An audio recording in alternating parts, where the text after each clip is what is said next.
ऐसा लगता है कि पश्चिम बंगाल विधानसभा चुनाव से पहले जो गाड़ी टीएमसी नेताओं को लेकर बीजेपी के कैंप में गई थी, अब उसमें रिवर्स गियर लग गया है। वो गाड़ी गई तो थी नेता लेकर, लेकिन अब विधायक बिठाकर वापस लौट रही है। अभी तक बीजेपी से तृणमूल कांग्रेस में 4 विधायकों ने वापसी की है, जिनमें सबसे हाई प्रोफाइल नाम मुकुल रॉय का है।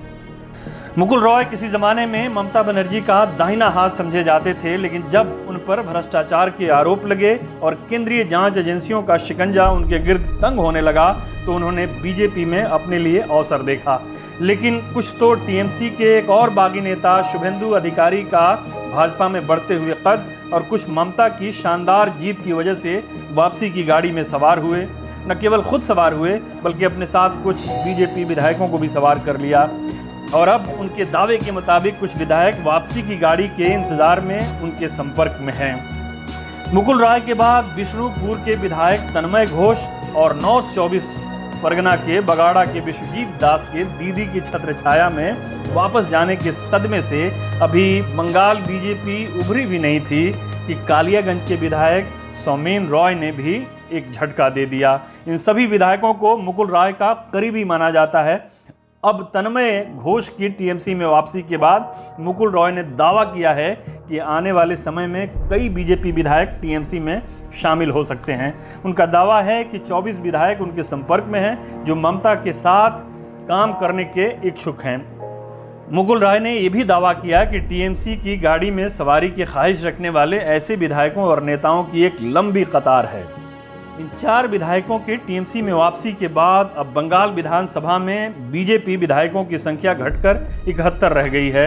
हालांकि टीएमसी के पास इतने विधायक हैं कि उसे किसी और पार्टी को तोड़ने की जरूरत नहीं है, लेकिन बीजेपी ने चुनाव से पूर्व जिस तरह से टीएमसी की पंक्तियों में खलबली पैदा की थी, अब ममता के पास उनका बदला लेने और उसका उचित जवाब देने का मौका है। साथ में वो पूरे भारत के एंटी बीजेपी कंस्टिट्यूएंसी है उसको भी एक संदेश देना चाहती हैं कि मोदी शाह के भाजपा से लोहा लेने और उन्हें उन्हीं के खेल में हराने का दम केवल ममता बनर्जी के अंदर है।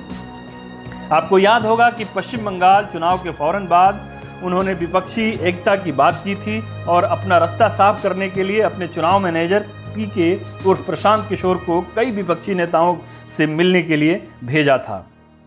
दरअसल ऐसे भाजपा नेताओं ने चुनाव के फौरन बाद से ही इशारे देने शुरू कर दिए थे कि वो भाजपा से निकलकर सत्ताधारी तृणमूल कांग्रेस में जाना चाहते हैं। बीजेपी ने चुनाव से पूर्व और चुनाव के बाद भी राज्य में हिंसा के मुद्दे को जोरों शोर से उठाते हुए ममता को घेरने की कोशिश की थी, लेकिन यह दांव खुद उसके लिए जल्द ही भारी पड़ने लगा था। इस साल जून में गवर्नर जगदीप धनखड़ के साथ एक मीटिंग तय थी जिसमें पार्टी के सभी विधायकों को शामिल होकर राज्य में कानून व्यवस्था की स्थिति से राज्यपाल को अवगत कराना था। उस बैठक में 1/3 भाजपा विधायक शामिल नहीं हुए थे। यही नहीं, हिंसा और राजनीति के अपराधीकरण के भाजपा के नैरेटिव को खुद भाजपा विधायकों ने ही कमजोर कर दिया है। राज्य में अपराध के नैरेटिव को धार देने के लिए केंद्र सरकार ने अपने विधायकों को केंद्रीय सुरक्षा प्रदान की थी, लेकिन पार्टी के 3 विधायकों सिल्लीगुड़ी के शंकर घोष, माटीगाड़ा नक्सलबाड़ी के आनंद मॉय बर्मन और सलतोर के चंदना बौरी ने सुरक्षा लेने से इनकार कर दिया था। फिलहाल टीएमसी पर अपने शाम दाम दंड भेद और सारे हमलों के बाद बीजेपी की सबसे बड़ी चुनौती अपने पार्टी को राज्य में बचाए रखना है, क्योंकि जिस रफ्तार से बीजेपी के नेता और कार्यकर्ता पार्टी छोड़कर टीएमसी में जा रहे हैं उसे देखते हुए ये भी हो सकता है कि जिस तेजी से बीजेपी राज्य में उठी थी उसी तेजी से कहीं बैठ न जाए। हमारे साथ जुड़ने के लिए आपका शुक्रिया। हमारा वीडियो पसंद आए तो इसे लाइक करें, हमारे चैनल को सब्सक्राइब करें और कमेंट बॉक्स में जाकर अपनी राय ज़रूर दें।